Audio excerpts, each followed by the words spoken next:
There was a video recently with a trainer talking about e-collar work and talking about how they asked the dog to do something. It was heel, but the dog was reactive, so started reacting to something else. And they then told the dog no, they marked it negatively and corrected the dog.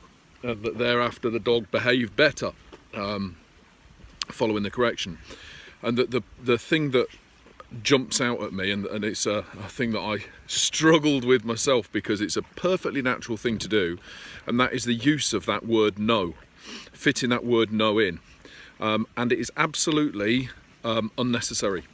If you're going to say to a dog heel, or you're going to say to a dog sit, or whatever it happens to be, down, bed, place, whatever word you want to use, and the dog doesn't do it and you then say no, and you say no because, and I say I'm guilty of this myself, and you say no because you want to be fair, so you want to mark the dog and let the dog know, no, that was incorrect, here's a correction, I want you to go to bed. What it lends itself to, take the recall. So I say to the dog, come, and the dog doesn't come, so I go, no, correction on the remote collar, dog comes back towards me. The cue for the dog to respond is the correction on the remote collar. The thing that precedes the correction on the remote collar is the word no. The recall command gets weaker the further down that I go, or the further up that I go of the chain of conditioning.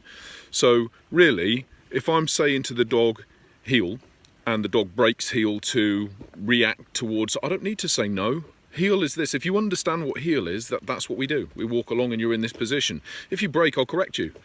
You know, if it's necessary that you're corrected for breaking, I'll correct you for it. I don't need to tell you no. I can give you the word heel again before I see something that I think you're liable to break for.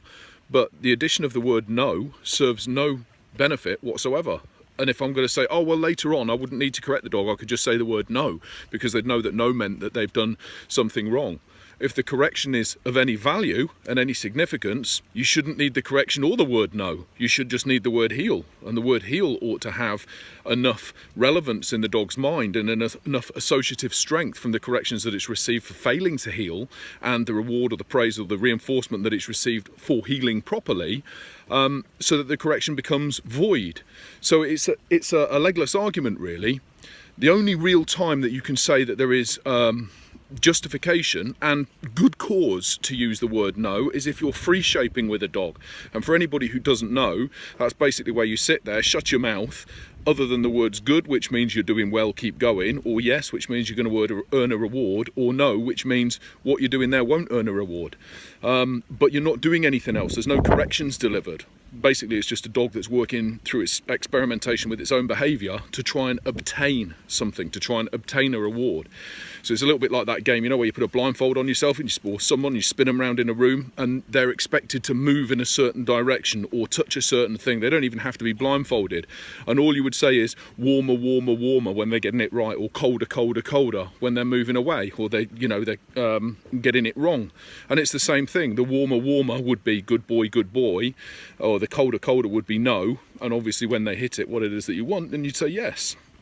Take the blindfold off and the next person's go, whatever.